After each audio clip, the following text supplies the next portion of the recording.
ಎಲ್ಲರಿಗೂ ನಮಸ್ಕಾರ. ಕಲ್ಲೋಳ ಗ್ರಾಮದಲ್ಲಿ ಒಂದು ದೊಡ್ಡ ಮೋಸ ಅಥವಾ ಒಂದು ದೊಡ್ಡ ಅನ್ಯಾಯದ ಕೆಲಸ ನಡೀತಾ ಇದೆ.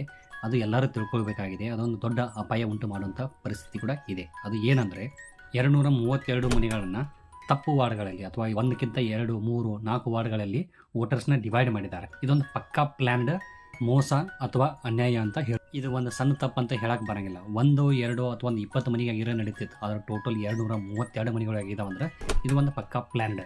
ಇನ್ನು ಎರಡನೇದು, ಪ್ರತಿ ಒಂದು ವಾರ್ಡಲ್ಲಿ ಸಮಾನವಾದ ಮತದಾರ ಸಂಖ್ಯೆಗಳು ಇಲ್ಲ. ಒಂದು ವಾರ್ಡ್ದಾಗ 1200+ ಇದ್ದರೆ ಇನ್ನೊಂದು ಕಡೆ 500.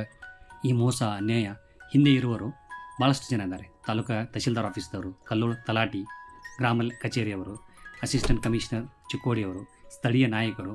ಸೊ ಇವರೆಲ್ಲ ಕೂಡಿ ಯಾವ ಥರ ರಾಜಕೀಯ ವ್ಯಕ್ತಿಗಳಿಗೆ ಕೆಲಸ ಆಗಬೇಕಲ್ಲ ಅಥವಾ ಜನರನ್ನ ಕಂಟ್ರೋಲಲ್ಲಿ ತೊಗೋಬೋದಲ್ಲ, ಆ ಥರ ಡಿವೈಡನ್ನು ಮಾಡಿದ್ದಾರೆ ಮತ್ತು ಸಿಸ್ಟಮ್ನ ಕ್ರಿಯೇಟ್ ಮಾಡಿದ್ದಾರೆ. ಜನರ ಸೇವೆ ಮಾಡೋ ಬದಲಿ ಸರ್ಕಾರದ ಸಿಬ್ಬಂದಿ ಹೆಚ್ಚು ಕಡಿಮೆ ರಾಜಕೀಯ ನಾಯಕರಿಗೆ ಕೆಲಸ ಮಾಡ್ತಾ ಇದ್ದಾರೆ. ಇನ್ನು ನಮ್ಮ ಊರಾಗಿರೋ ತಲಾಟಿ ಏನೇ ಕೇಳಿದ್ರು ನನಗೆ ಗೊತ್ತಿಲ್ಲ, ನಾ ಕೇಳಿ ಹೇಳ್ತೀನಿ, ನನಗೆ ಗೊತ್ತಿಲ್ಲ. ಎಷ್ಟೋ ವರ್ಷ ಆಯ್ತು ಎಕ್ಸ್ಪೀರಿಯನ್ಸ್, ಇನ್ನೂ ಆದರೆ ಯಾವುದೊಂದು ಕ್ವಶನ್ಗೂ ಡೈರೆಕ್ಟಾಗಿ ಆನ್ಸರ್ ಕೊಡೋಕೆ ಬರೋಂಗಿಲ್ಲ. ಇಂಥವ್ರಿಗೆ 1 ಲಕ್ಷ ರೂಪಾಯಿ ನಾವು ಸ್ಯಾಲ್ರಿ ಕೊಡೋದು ಬೇಕಾ? ಇನ್ನು ವಾರ್ಡ್ ಹಂಚಿಕೆ ಬಗ್ಗೆ ನೋಡೋದಾದರೆ ರಿಕ್ವೆಸ್ಟ್ನ ನಾವು ಆಲ್ರೆಡಿ ರಾಜ್ಯ ಚುನಾವಣಾ ಆಯೋಗ, ಜಿಲ್ಲಾಧಿಕಾರಿಗಳಿಗೆ ಎಲ್ಲೆಲ್ಲೂ ಸಾಧ್ಯನೋ ಎಲ್ಲ ಪ್ರಯತ್ನ ಮಾಡ್ತಾ ಇದ್ದೀವಿ.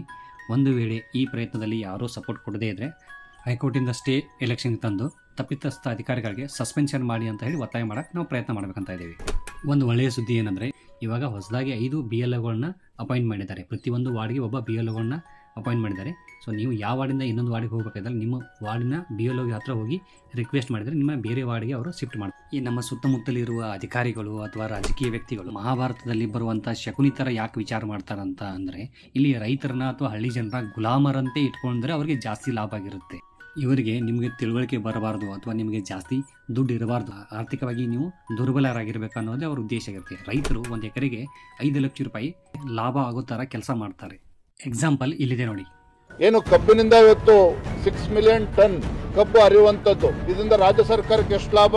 ರಾಜ್ಯ ಸರ್ಕಾರಕ್ಕೆ 50 ರಿಂದ 55 ಸಾವಿರ ಕೋಟಿ ಟ್ಯಾಕ್ಸ್ ಮುಖೇನ ರಾಜ್ಯ ಸರ್ಕಾರಕ್ಕೆ ಆದಾಯ ಬರ್ತದೆ.